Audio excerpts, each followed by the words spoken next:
Hello, traders. FX Pip Collector here. Today is Friday, September 19th, and this is my analysis for the US dollar Canadian, and we are on the 4-hour time frame.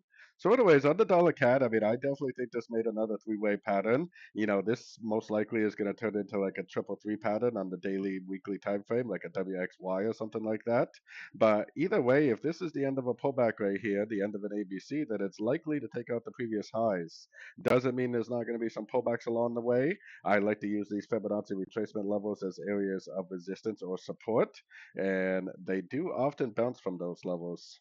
Now, going down to the 1 hour time frame, I mean, I definitely wouldn't be trying to go long right here because, it's possibly right in the middle of a wave. We have no idea whether it's going to pull back here or whether it's going to keep on going. I would be waiting patiently for a pullback.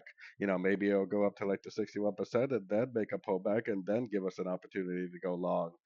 These little one, two, three-way pullbacks, one, two, three-way pullbacks are where I would like to get long, hopefully for the continuation of this uptrend, which will likely take out the high of wave B and that 4 hour time frame high that I was showing.